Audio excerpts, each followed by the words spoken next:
আমরা এখন আছি নীলা বর্ষা ইকো রিসোর্টে। আর এই জায়গাটা আজকে আমরা ঘুরে ঘুরে দেখাবো, আপনাদেরকে দেখানোর চেষ্টা করব এই রিসোর্টের সৌন্দর্য। তো ভিডিওটি দেখতে থাকুন।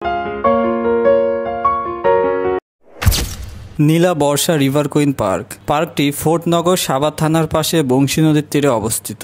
আজকে আমি এই পার্কের সকল সৌন্দর্য আপনাদের সামনে তুলে ধরব। ভিডিওটি না টেনে পুরোপুরি দেখার অনুরোধ রইল। এই নদীর অপরূপ সৌন্দর্য দেখতে হলে আসতে হবে বর্ষার মৌসুমে। এই সময় নদীর পানি বেশি থাকে এবং বড় বড় ঢেউ থাকে, যার কারণে এই পথটা আপনার জন্য আরো বেশি রোমাঞ্চকর হবে। এই অভিজ্ঞতার জন্য আপনাকে দিতে হবে জনপ্রতি 10 টাকা। নৌকা থেকে নেমে 2-1 কদম হাঁটলেই চোখে পড়বে সেই নীলা বর্ষা ইকো রিসোর্টের মূল গেট দিয়ে ভিতরে ঢুকলে পাশেই টিকিট কাউন্টার এবং সেখান থেকে টিকিট নেবেন জনপ্রতি 50 টাকা করে নেবে। প্রথমে বলে রাখি, এই নীলা বর্ষা পার্কের 4টা অংশ রয়েছে। প্রথম অংশে রয়েছে রিসোর্ট, দ্বিতীয় অংশে রয়েছে পিকনিক স্পট, তৃতীয় অংশে রয়েছে ছোট্ট চিড়িয়াখানা এবং শেষ ভাগে রয়েছে বড় একটা সুইমিং পুল। এবং এই পার্কে আরো একটি গেট রয়েছে ডেভিলের মুখ দিয়ে তৈরি, যা দেখতে খুবই ভয়ঙ্কর। বাচ্চাদের জন্য রয়েছে কয়েকটি রাইড এবং রাইডে উঠে বাচ্চারা আনন্দের সাথে সময় উপভোগ করতে পারবে।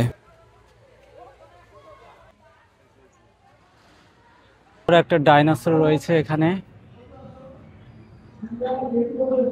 এই গেট দিয়ে আমরা ভিতরে ঢুকবো। আর এখানে সম্ভবত বাচ্চাদের নিয়ে হেঁটে মুটে আসতে পারবেন এখানকার ছোট্ট চিড়িয়াখানা থেকে। সেখানে রয়েছে ছোট ছোট হরিণ, হরিণের বাচ্চা এবং রয়েছে ময়ূর পাখি। এই প্রথম আমি দেখলাম ঘোড়ার দুঃখ, ঘোড়া এখানে বেঁধে রাখছে।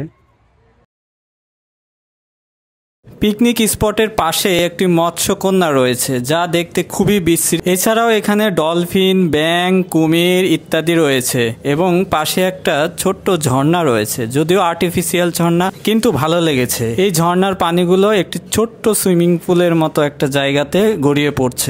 সবচেয়ে মজার বিষয় হলো এখানে এসে আমরা একটা প্রোগ্রাম পেয়েছি, যেখানে 1986 সালের এসএসসি ব্যাচ যারা পুনর্মিলনের জন্য এখানে এসছে। ভাবা যায় এত বয়সে এসেও সেই স্কুল লাইফের বন্ধু বান্ধবীদের সাথে আড্ডা দেওয়া এবং একসাথে থাকা, সত্যি বিষয়টা আমার কাছে অসাধারণ লেগেছে।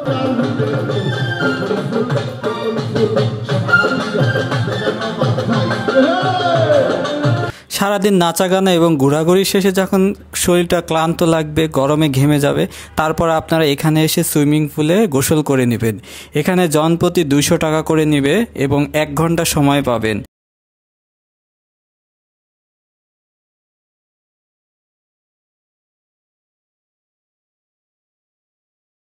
এখানে আরও বিদেশি কিছু গেস্টের সাথে দেখা করতে পারবেন।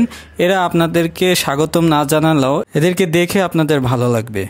মন খুলে কাকিমার সাথে ছবি তুলে নিতে পারবেন। সে কোনো ডিস্টার্ব ফিল করবে না, কোনো রিয়াক্ট করবে না। সারাদিন তো ঘোরাঘুরি করলেন, যদি প্রকৃতির ডাক আসে তখন কি করবেন? হ্যাঁ, এখানে সেটারও সুব্যবস্থা রয়েছে নান্দনিক কারুকার্যের বেসিং, ওয়াশরুম এবং টয়লেট। গুনতে হবে না কোনো এক্সট্রা টাকা।